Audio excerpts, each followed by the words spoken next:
vamos al 21 de mayo de 1595. ¿Se asienta definitivamente esto?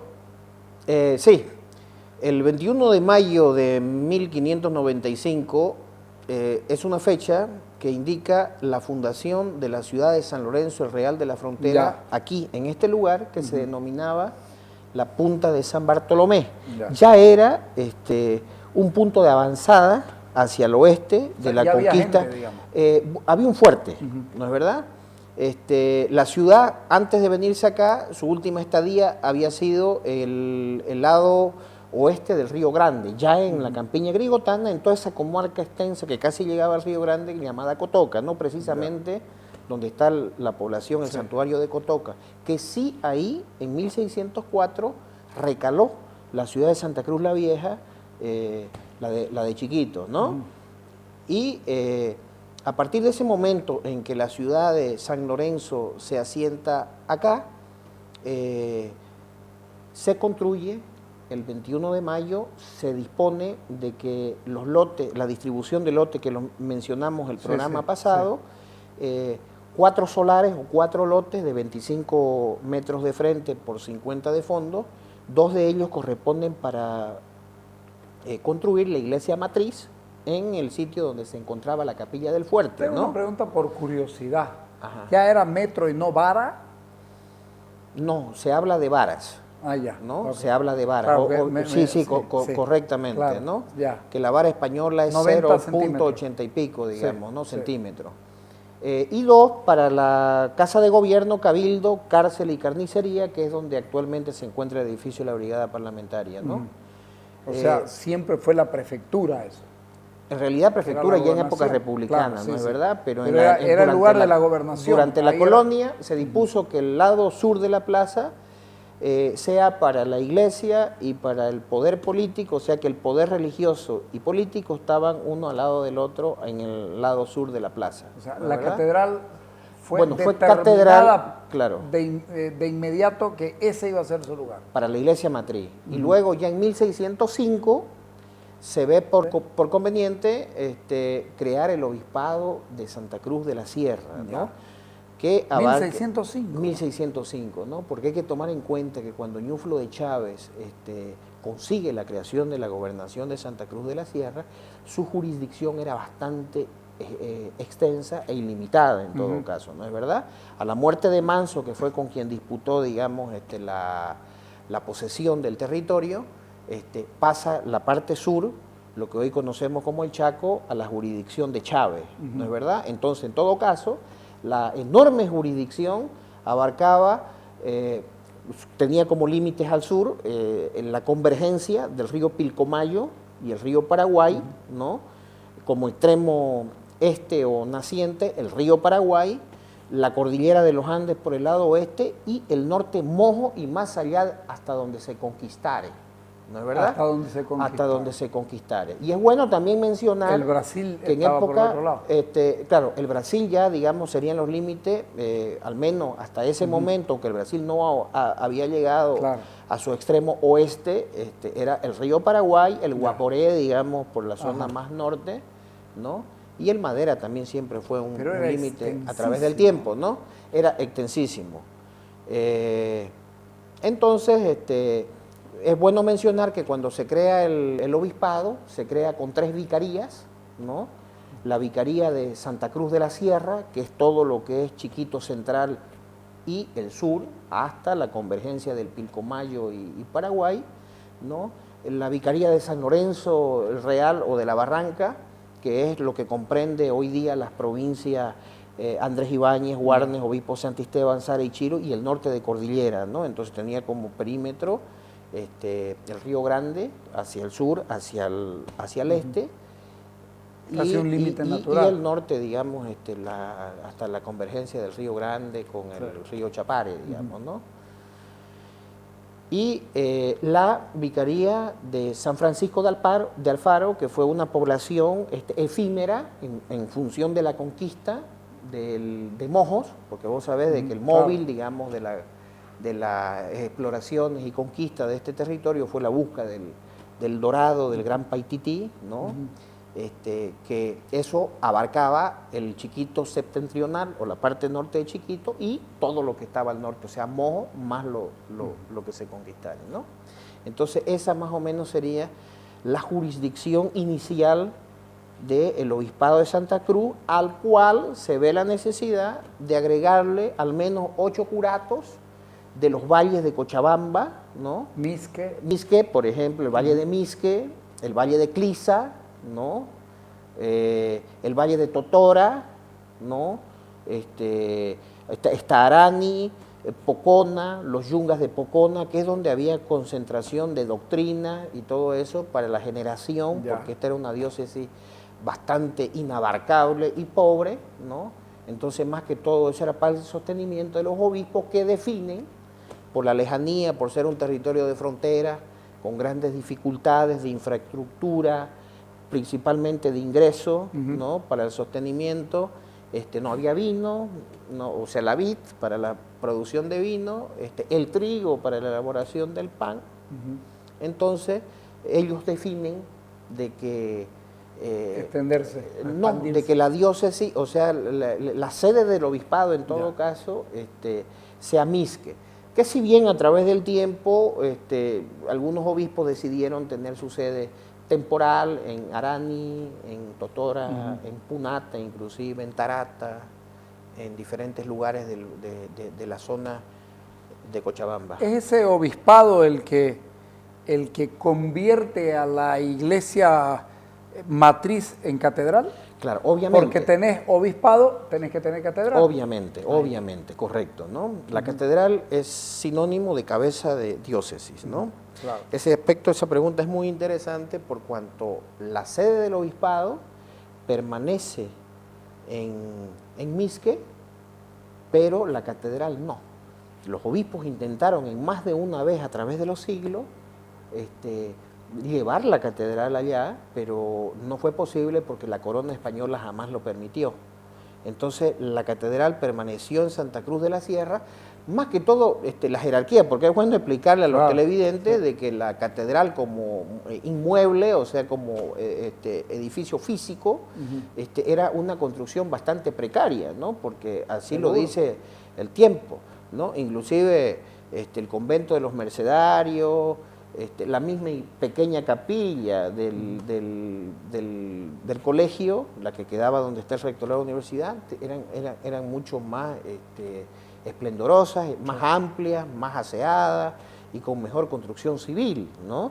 La catedral, digamos, que es la primera que se construye inmediatamente, se crea el obispado por bula papal de Paulo V, ¿no?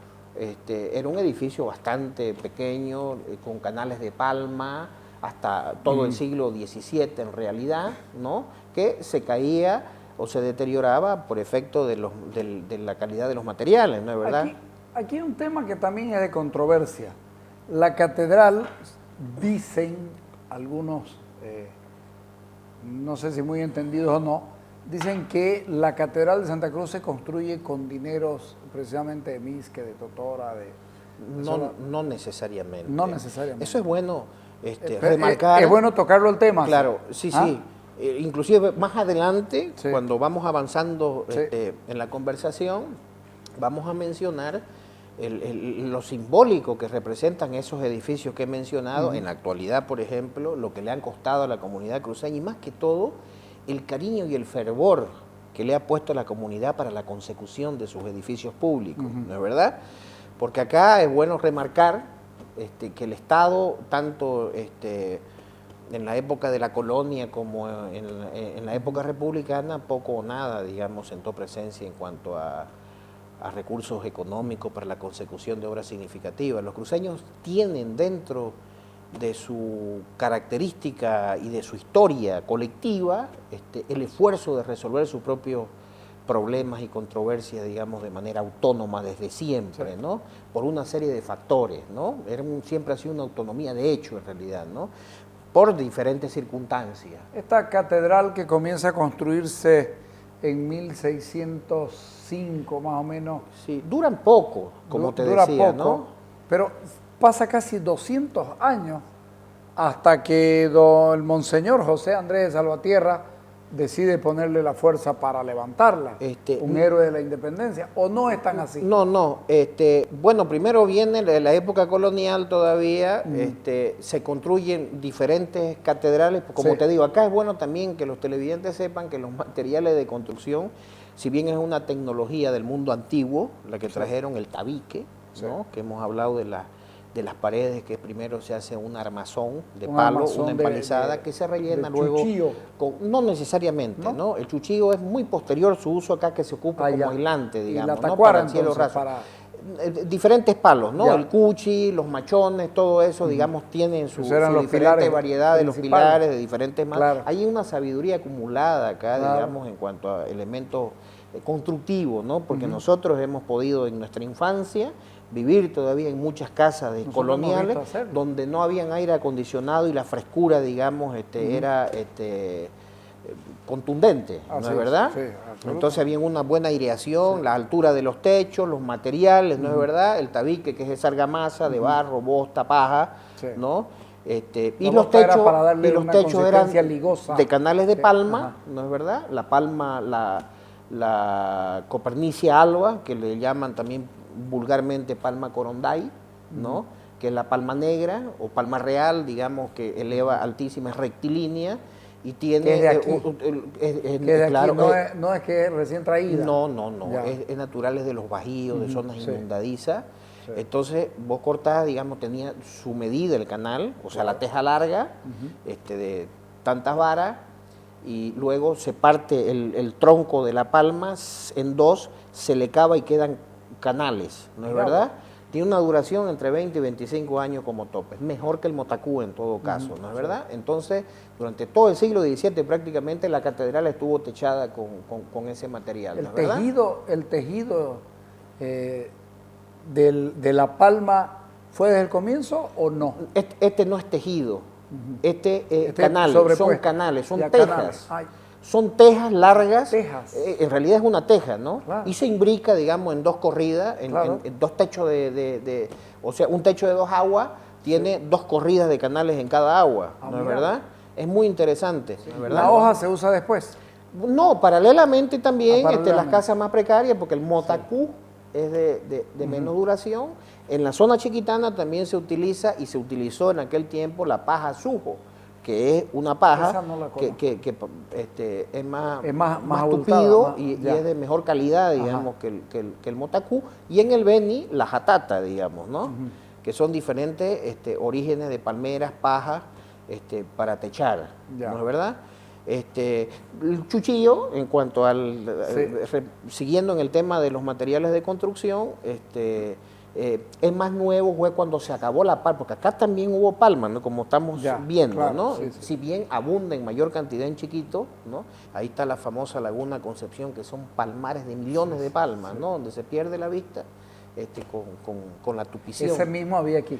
Ese mismo había acá, que la extinguieron en su totalidad, porque también se llegó a utilizar, después de que se incorpora la teja de barro cocido, la palma, la astilla de palma, que la podés ver inclusive en demoliciones de inmuebles antiguos coloniales en el centro, que la ponen como un esterado para la circulación peatonal en el borde de la calle, ¿no es verdad? Que sigue perviviendo, aunque esa no está a la intemperie, está protegida por la teja, pero tiene un impercedero prácticamente su uso, ¿no? Seguro. Entonces se las acabaron y al acabarse ya incorporan el chuchillo como aislante, digamos, posterior a la teja, que es una caña, tecnología interesantísima, claro, porque lo ponen en el aislante y entonces, encima ponían la palma. Todos los materiales son tomados del entorno natural, ¿no? Inclusive el aspecto productivo, ¿no?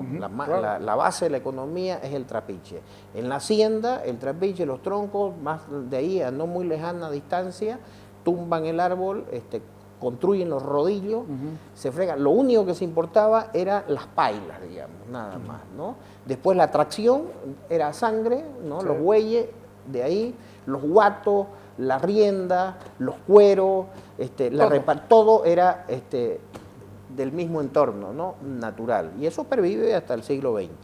Entonces, las construcciones muy precarias duraban un tiempo determinado hasta que en el siglo XVIII, ya el siglo siguiente, se vuelven a reparar. El obispo Herboso ya, hay dos reconstrucciones totales, ¿no?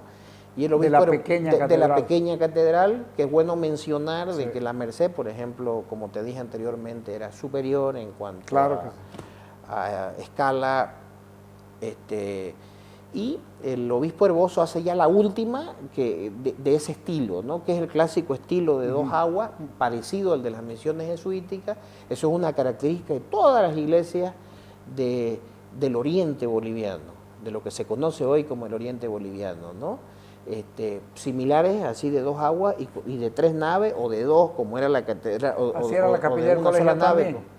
Claro, la capilla del colegio, la Merced, inclusive en el siglo XIX cuando se hace San Andrés, San Roque, la Jesús Nazareno, sigue. Lo único que se cambió ahí fue la fachada nada más, que eso es lo que hace ver de que es distinto, ¿no? Pero es así. Entonces, después de la salida de los padres jesuitas, el obispo Herboso reconstruye nuevamente la catedral. Están las medidas ahí de tres naves, o sea, con 4 corridas de columnas, ¿no? 2 en el centro y las 2 que hacen las paredes. 2 para hacer las 3. ¿No? Que dura hasta 1840, en realidad, que es cuando se produce la demolición, ¿no es verdad?, ordenada por el presidente boliviano Mariscal Santa Cruz y encomendada la ejecución y la disposición de la obra al prefecto José Miguel de Velasco, ¿no es verdad? Y ese decreto determina de que para el sustento de la obra, o sea, para la realización, para la materialización de la obra, toda la platería pase al Banco de Potosí, ¿no es verdad?, para la consecución de la obra, que gracias a Dios el tiempo demuestra que no fue así y más bien se construyó con el esfuerzo de la población, ¿no es verdad?, con el hombro de la gente, para la consecución lenta que al final dura 75 años. ¿Cuál es la platería que me estás hablando? ¿De la iglesia catedral? La platería de la iglesia catedral, en realidad, la que fue acumulando, ya tenía platería, que fue acumulando a través del tiempo, ¿no es verdad? Que no era tampoco gran cosa, ¿no? Claro, que después se fue incrementando por diferentes razones, ¿no es verdad? Pero de cualquier manera no se consigna de proveniente de Misque ni de los valles de Cochabamba. Que hayan puesto, ¿no?, otra plata que no sea claro, la fue acumulando, digamos, a través del tiempo de diferentes vertientes, ¿no? Y la demolición se produce en el año 1840 y a partir de ahí, mandan a un ingeniero francés, Bertrés, Felipe Bertrés, que es el que elabora los planos para la consecución de la obra, ¿no? Cuyos únicos recursos eran los diezmos y primicia del obispado, que eran muy escuálidos, por lo tanto es muy poco o nada lo que se hace en esos primeros tiempos, ¿no? Ya fue en la época del obispo del Prado, donde se empiezan a elevar los muros. De cualquier manera, los planos originales de Bertrés era una catedral más pequeña de la que conocemos hoy, pequeña, ¿no? Era más pequeña, es un lindo estilo arquitectónico que al final se perdieron los planos, ¿no? Siempre en ladrillo ya. Es claro, siempre de ladrillo, ya de ladrillo, digamos, ahí se incorpora el ladrillo, porque hasta ese entonces no se había hecho ninguna construcción de ladrillo, ¿no es verdad? La primera construcción que se hace en Santa Cruz, en realidad es esa. ¿De ladrillo de la catedral? En la catedral, ¿no? Inclusive el adobe es bien tardío acá, era el tabique, en realidad, ¿no? Era el tabique, porque inclusive hasta esa época todavía la mayor parte de las casas del tejido urbano de la pequeña población de Santa Cruz eran todavía de canales de palma, ¿no es verdad? Entonces, diferentes obispos le van agregando, en general estoy solamente refiriéndome a donde se avanzó en un poquito más grado que en otros casos. En esta de 70 años, en esta construcción de 70 años. En esta de 75 años, 75 ¿no? Que luego viene el obispo Valdivia, ¿no?, en la década del 80 del siglo XIX, y es el que eleva las torres, ¿no?, en gran medida. Pero quien le da el verdadero impulso, ¿no?, ahí está, es el obispo José Belisario Santisteban, que realmente es una personalidad de la historia cruceña Pero bastante antes de José significativa. Belisario hay un papel importante de José Andrés de Salvatierra. No necesariamente, claro, no? pero él, Ah, él- que él- él entre fue otras electo cosas en una fue- oportunidad sí. obispo, pero no llegó a ocupar, Ya, más bien ya. el Pero cargo fue que héroe de la independencia incluso. fue héroe de la independencia. Ok. Era un Entonces, cura que era vale la pena hablar de él, ¿no? capellán del fuerte de Membiray, Ya. ¿no? Y tenía por herencia una significativa recursos económicos, propiedades y todo eso. Y él juega un papel importante porque fue luego prócer del primer pronunciamiento libertario de Claro. Santa Cruz, que es el 24 de septiembre de 1810, del cual formó parte de su junta revolucionaria, ¿no?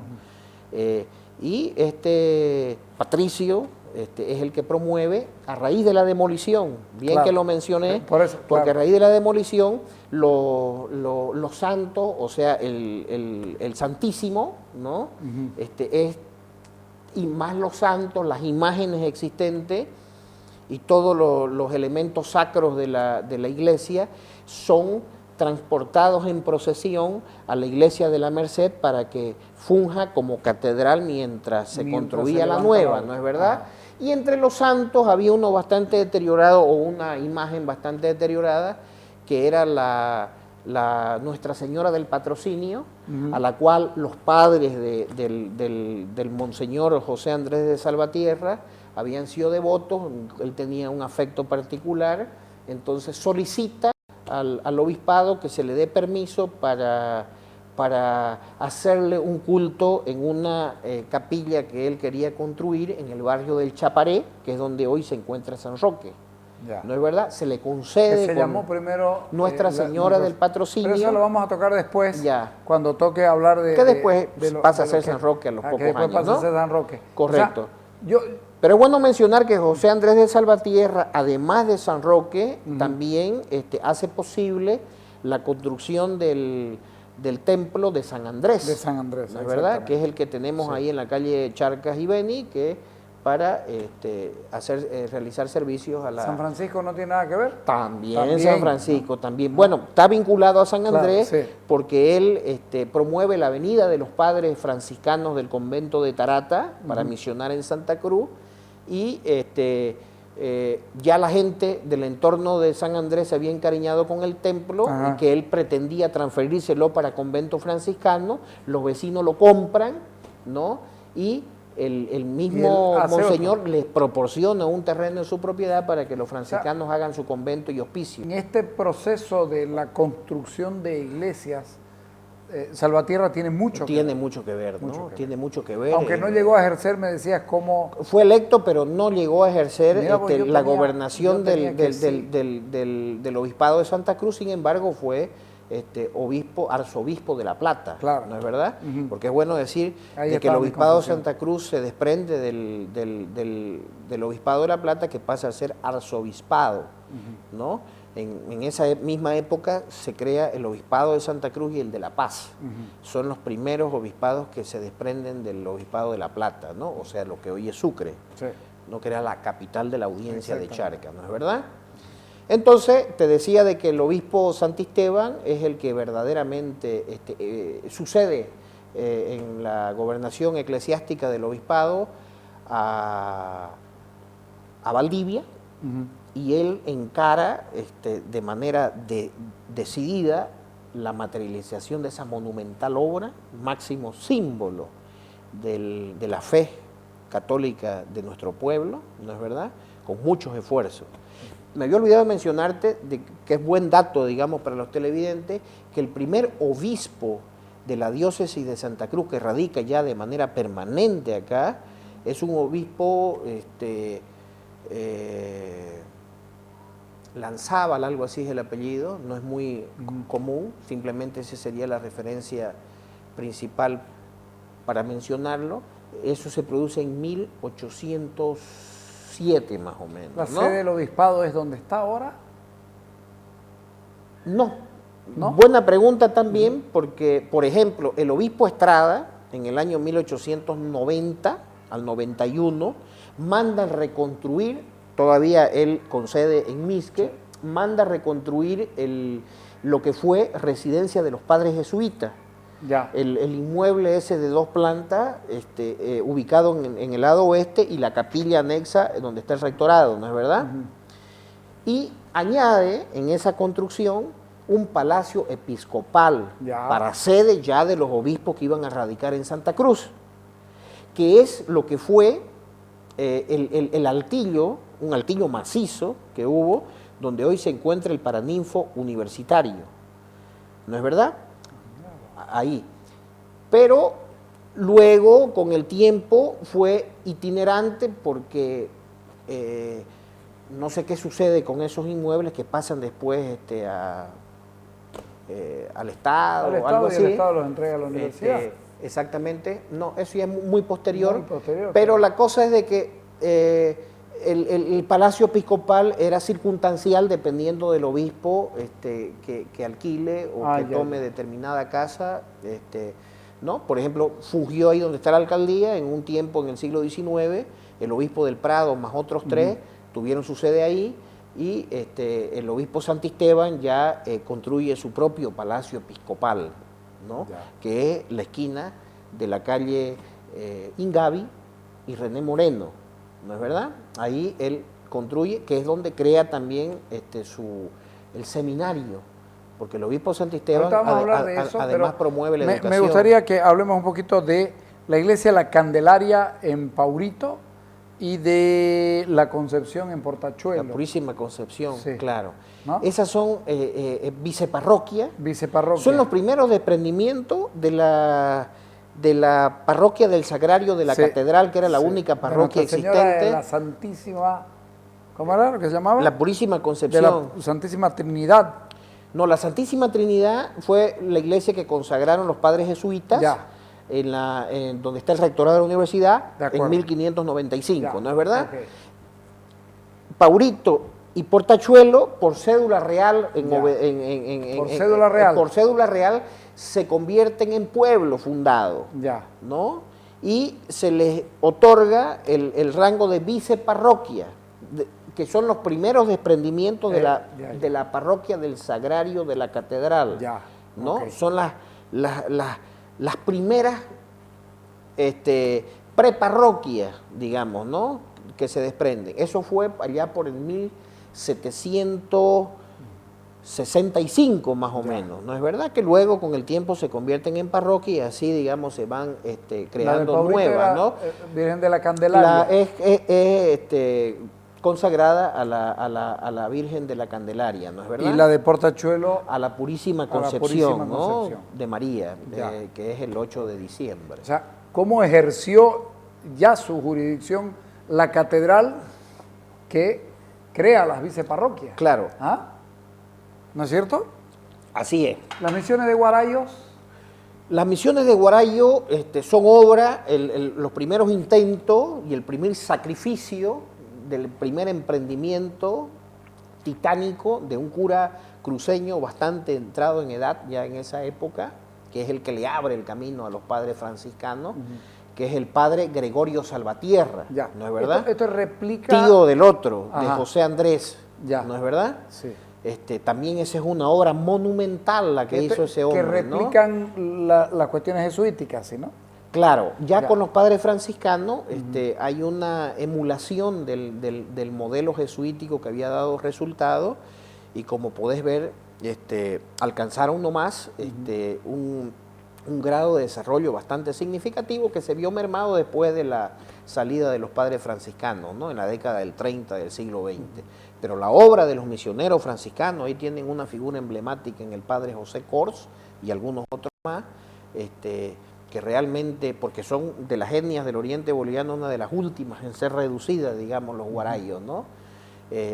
Y alcanzaron unos grandes niveles de producción y de civilización y de desarrollo del arte y todo eso, ¿no? O sea, las misiones en Guarayo fueron importantes. Fueron importantes, fueron muy importantes. No alcanzaron, obviamente, lo que fueron las misiones jesuíticas de chiquito, pero sí alcanzaron interesantes niveles de desarrollo en todo sentido, ¿no? La Ascensión, Yotaú, ¿no? Urubichá y Yaguarú, principalmente, ¿no? ¿Construidas en piedra? No, no, son el mismo método, exactamente el mismo método, ¿no? Ahora, últimamente, digamos, extraordinario arquitecto suizo, que reconstruyó las iglesias de Chiquito, ha rehecho los principales templos de Huarayo, especialmente en el caso de Ascensión y Urubichá, que son extraordinarias iglesias en lo arquitectónico, digamos. Sí. Ahora, ¿por qué salen los jesuitas? Porque como que quedó después de la salida, siempre nos queda, y lo escuchamos en todos lados, después de la salida de los jesuitas. ¿Y por qué salen los jesuitas? Bueno, los jesuitas salen a nivel mundial, a nivel ¿no? mundial, un decreto ¿no? del... Tienen problemas con el Vaticano, ¿no? Tienen problemas con todos, en realidad. La corona española los expulsa, ya habían sido años antes expulsados del reino de Portugal, ¿no es verdad? Sí. Y como te dije en el anterior programa, ¿no? Yo no puedo establecer con exactitud porque es una conjunción de factores que determinan. Ellos inclusive ya habían tenido bastante influencia en las diferentes coronas de las monarquías europeas, ¿no? Entonces hay una serie de hipótesis, especulaciones, ¿no? Y también intereses económicos, ¿no? Porque el desarrollo que habían alcanzado, especialmente las misiones del Paraguay, producían inconvenientes con la gobernación y todo eso, ¿no? Entonces, sí, se produce un trauma, porque acá en Santa Cruz, como te digo, por eso te expliqué en el primer programa, que es gravitante la presencia de ellos, porque si bien el obispado ya era existente, pero gravitaba mucho más en Cochabamba, ¿no es verdad? La hegemonía de la doctrina, de la educación, de la salud, ¿no? Era por parte de los padres jesuitas acá. El poder y la influencia. Así es, la influencia era total, ¿no? Y de acá se abre el camino hacia la fundación de las primeras misiones en Mojo y Chiquitos, ¿no? Entonces, la gravitación de los padres era determinante y significativa. Y como te he dicho, ya la gravitación del obispado ya empieza después de la salida de los padres, ¿no? Entonces ya la población se había acostumbrado a la administración de los padres jesuitas en gran medida, porque no te olvides que en tiempo de la colonia las sociedades estaban bastante influenciadas por el aspecto religioso. Seguro. ¿No es verdad? Entonces, obviamente hay un cambio, porque esos padres jesuitas son sustituidos por curas seglares ya producidos aquí, ¿no? En el seminario que se hizo. José Belisario Santisteban. No, José Belisario en realidad estudia en Sucre porque ese sí, pero él es el que hace No, ese es otro seminario, ese es el último seminario que hubo, pero era un seminario, como se dice, algo así, por ocupar un término vulgar, cama afuera. No tenía, digamos, el internado, ¿no es verdad? Y se convierte en una escuela... Te voy a decir de dónde vienen las confusiones que uno tiene. A ver. Cuando yo estaba en la escuela, yo estudié en la escuela igual que vos, José... Seguramente estuviste en la... Yo no estuve en el Pipieta, pero estuve en la otra, porque cuando fuimos... en la escuela José Belisario Santisteban. En el seminario, que le llamaban... se llamaba seminario. Claro, se quedó, la tradición se quedó con ese nombre. No, pero además, nunca se nos habló de que hubo dos seminarios. Se nos habló de que Monseñor José Belisario hizo el seminario, que era donde se hicieron los curas cruceños, o los curas de acá. Entonces, ahí está la confusión. Ya, ahí está la confusión, porque claro, ya hay un seminario previo a esto. Se le ha llamado mucho tiempo seminario al Colegio Nacional de Ciencias y Artes, que funcionó donde fue la residencia de los padres jesuitas, porque el obispo Herboso sí, ese produjo una gran cantidad de sacerdotes. Sí. Acá, digamos, no llegó a eso el del obispo Santisteban. No llegó, había estudios en teología y todo eso, pero no llegó a ordenar curas. ¿No es José verdad? Belisario Santisteban estudia en Sucre. Estudia en Sucre y viene y crea más como un instituto educativo, ¿no es verdad?, para la población en general, obviamente con estudios en teología, filosofía, todas esas cátedras, y se convierte en un extraordinario aporte a la educación de la ciudad de Santa Cruz, ¿no es verdad? Decir, el aporte de José Belisario Santisteban. Dedicado al Sagrado Corazón de Jesús. Y ese ya es el último, con la denominación de seminario que hay en Santa Cruz. Ese se crea en 1881 y es bueno mencionar ahora que estamos en él, que también él hace posible la venida de las Hermanas de la Caridad, Hijas de Santa Ana, y él les proporciona el terreno para hacer la construcción de ese extraordinario colegio que ha marcado época y ha dejado una marca indeleble en la educación de las niñas de Santa Cruz, ¿no es verdad? El Colegio Santa Ana, claro, ¿no? Que congregaba a toda la élite, a las hijas de la élite de Beni y Santa Cruz, sí, ¿no? En una construcción de un edificio impresionante. De comienzos del siglo XX, bello, sí, ¿no? Sí, claro. Auspiciado por el padre, por el Monseñor Santisteban. Monseñor ¿no Santisteban impulsa también la cuestión de la religiosidad, de la fe. Religiosidad y la última catedral, digamos. Claro, la liturgia, ¿no? Porque es bueno mencionar lo espectacular que era la Cuaresma, ¿no es verdad? Durante el periodo de la gobernación, porque él le sucede a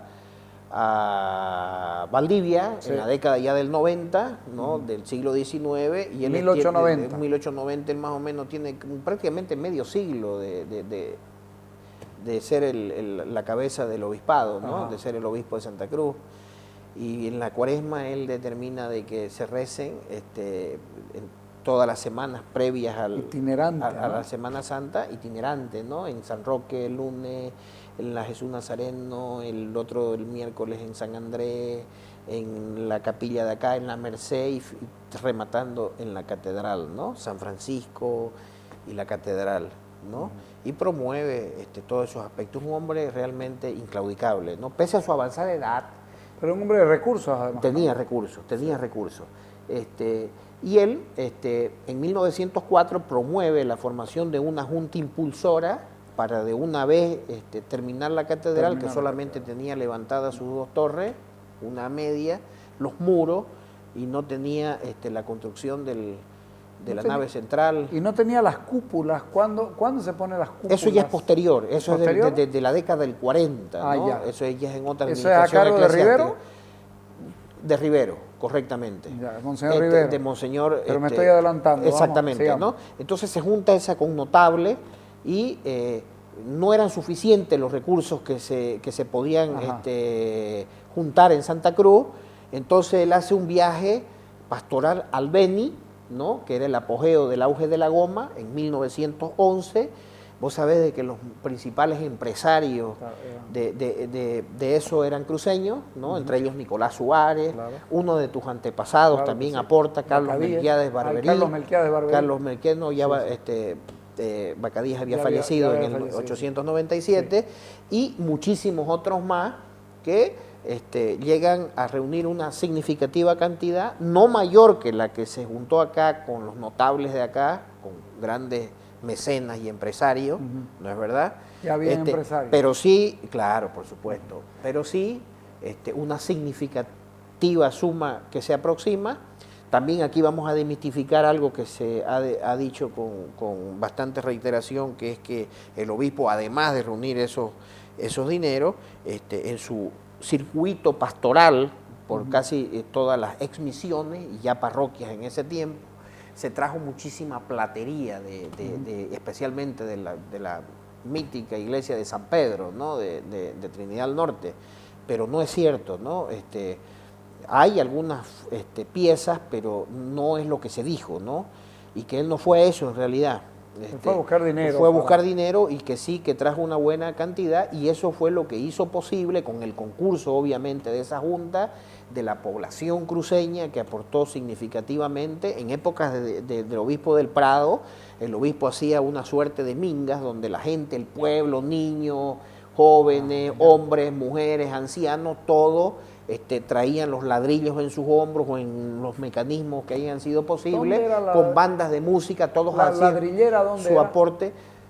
Yo pienso que Los Pozos ha sido fundamental para eso, claro, ¿no es verdad? Sí. Luego tenemos otro lugar un poquito más alejado, que también se le llama La Adobería, que es donde siempre se sacó barro, que es donde está la antigua terminal, ¿no? Sí.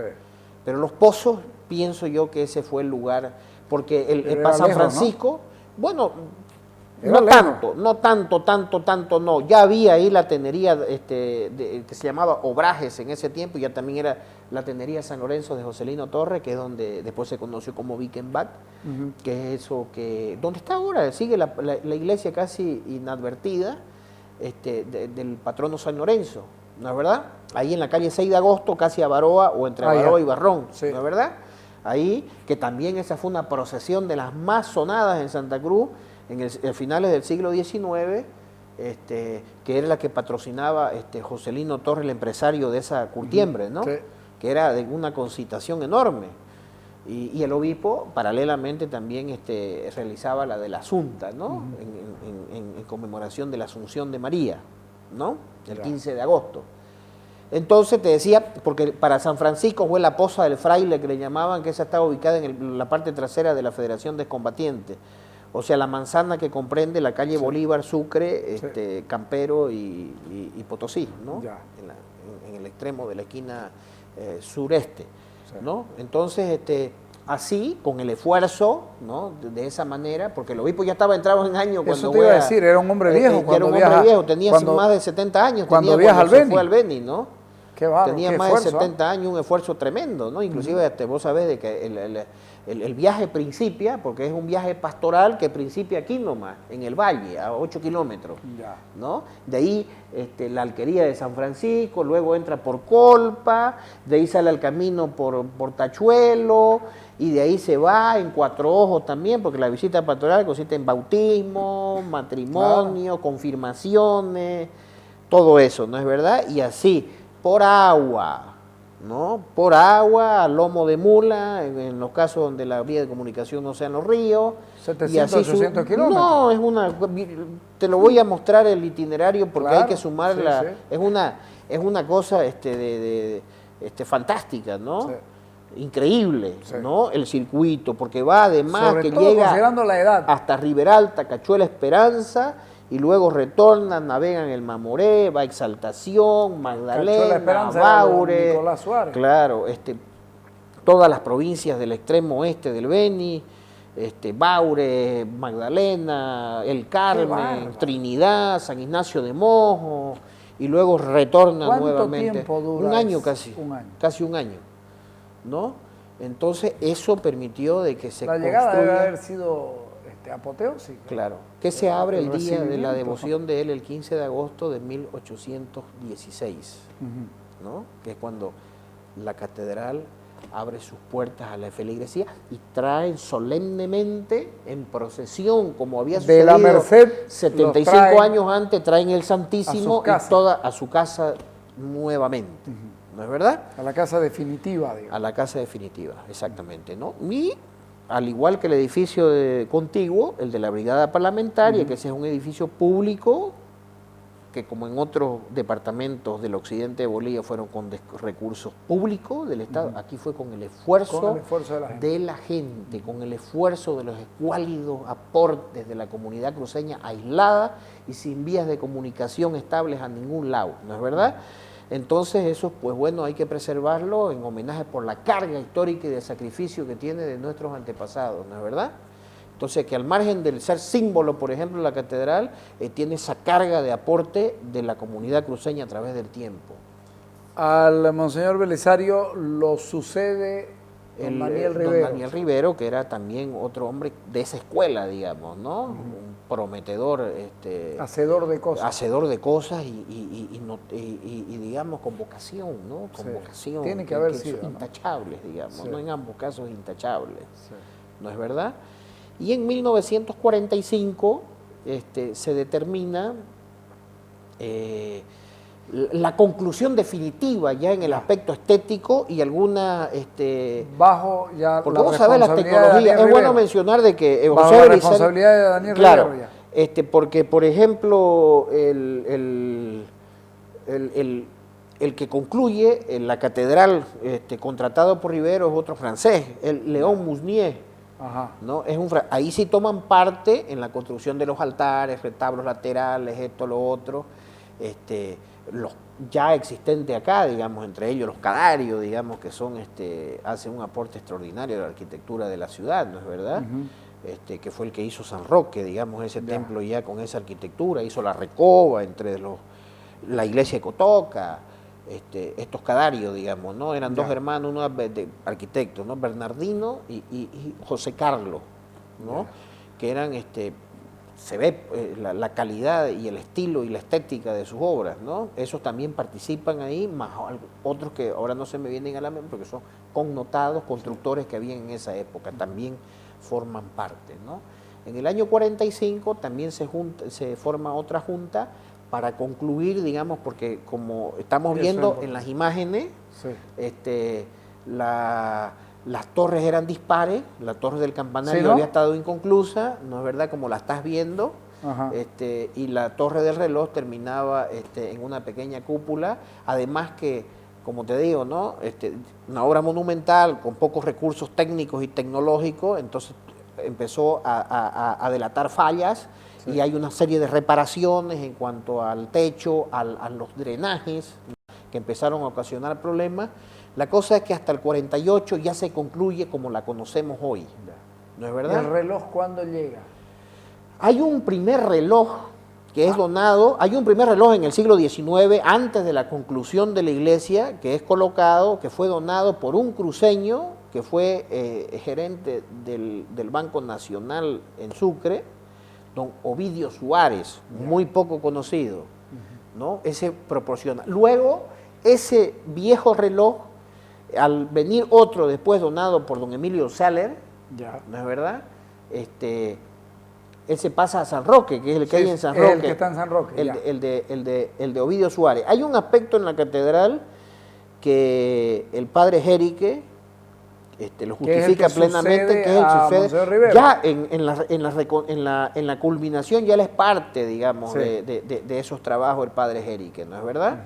No, el padre Jerique no fue obispo, nunca fue obispo. No, fue padre, sí. Fue padre. Pero lo sucede en el hacerse cargo y claro, en el amor se entrega en la administración de la catedral. Ajá, sí, y en su manutención y sí, en la preservación de ese monumento, sí, patrimonial del pueblo cruceño, sí, ¿no es verdad? Sí.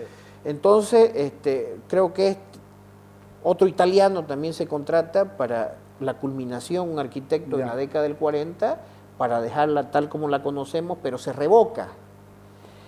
Es cuando la revoca. Claro, sí, se revoca con cal, que la hemos conocido así, ¿no, sí, es verdad? Y la hemos visto pelar. Y ya luego, en esas otras comisiones de mantenimiento y de reparaciones y de mejoramiento de los años 60, ahí sí, también participa una serie de profesionales cruceños, sí, notables, digamos, con un gran desprendimiento en su aporte, ¿no? Ya nos dejan el templo con esas características que conocemos, con el cambio en el cielo raso, con esas colocaciones, reparaciones de toda índole, y luego con el descalichamiento, ¿no? Que debe haber sido uno de los más grandes aciertos que se ha hecho. Me parece que sí, ¿no? Seguramente, con toda seguridad, ¿no? Porque, sí, ¿no? Porque es bellísima hoy la catedral. Así es, ¿no? Un aportecito más en lo de don Daniel Rivero. Él, ¿qué tiene que ver con el seminario de mujeres, de monjas, estas cosas? ¿O no tiene nada que ver? En el Santa Ana. No, el que trae a la orden religiosa, Hermanas de la Caridad, hijas de Santa Ana, es el obispo José Belisario Santisteban, que inclusive aporta para la construcción del edificio ese bellísimo, y él es el que prácticamente consolida esa obra, ¿no es verdad? Ya. El obispo Rivero cumplió una función, también fue arzobispo de La Plata, claro, en Sucre, ¿no es verdad? Fue otro hombre de... ¿Los huérfanos, algo que ver? Pues la iglesia de La Salle, la iglesia de los huérfanos, lleva el nombre del arzobispo, claro, Monseñor Rivero. Él fue el que hizo posible la avenida de los hermanos de La Salle, ¿no? ¿Viste? De las escuelas cristianas, ¿no es verdad? Sí. Porque el asilo de huérfanos también que estás tocando, exactamente, que estás tocando, es bueno decir que quien ejecutó la obra, el mandato testamentario de José Mercado Aguado, fue su hijo Nemesio, que contrató unos arquitectos extranjeros para hacer esa monumentalidad. Que es una maravilla de obra para escuela de artes y oficios, ¿no?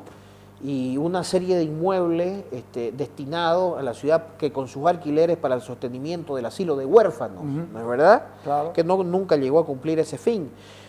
como escuela, sí, digamos, parcialmente, hasta que el obispo promueve la llegada de los hermanos de La Salle para... Que terminan administrando, si no me que equivoco, terminan eso, ¿no? administrando esa Pero había escuela, había ya había huérfanos. una escuela, claro, Sí. ya había, y también había una escuela de artes y oficios Claro que que tenía a excelentes Tornerías y profesionales. carpinterías.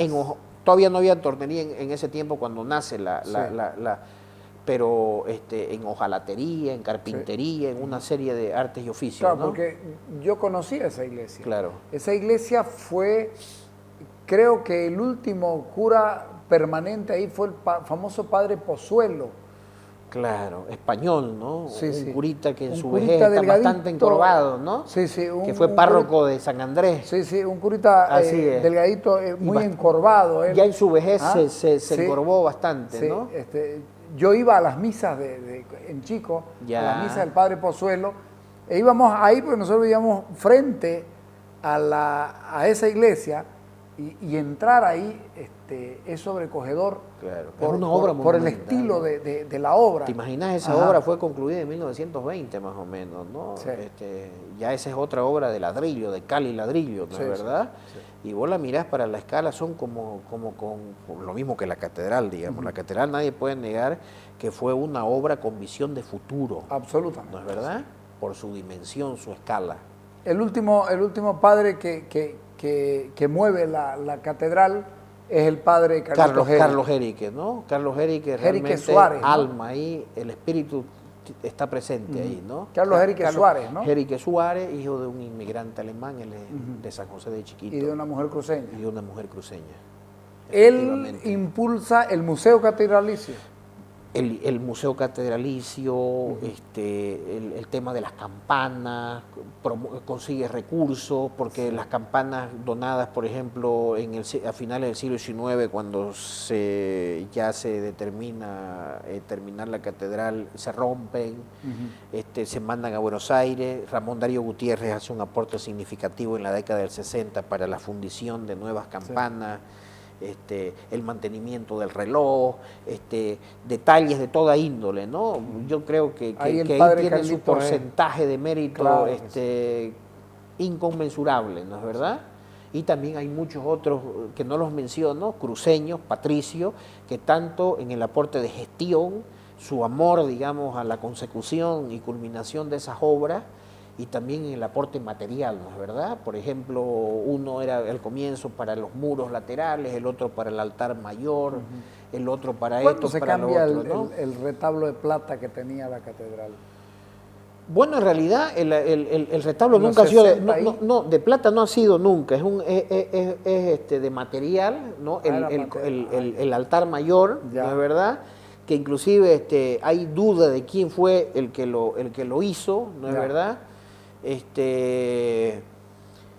Y se transforma el 60 y tantos, ¿no? Claro, ya las transformaciones definitivas yo son lo conocí el anterior. En la década del 60, ¿no? Sí, lo que sí de repente es el templete o la capilla del Santísimo. Hay una serie de elementos que podríamos desglosarlos de repente en otro momento, sí. ¿No?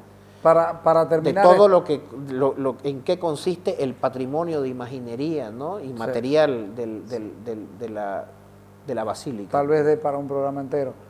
Yo lo que me quiero quedar con esto para terminar esta parte de la catedral, ¿es el monumento símbolo de Santa Cruz? Yo pienso que sí, no me cabe la menor duda, ¿no? Es un ícono de la identidad cruceña, ¿no? Es el mayor símbolo de la fe de este pueblo y, como te digo, ¿no? Además de lo visible y de lo material, tiene una carga energética fantástica, ¿no? Inconmensurable por lo que costó el esfuerzo y la carga histórica que tiene de más de 400 años. Ok, lo dejamos ahí ahora.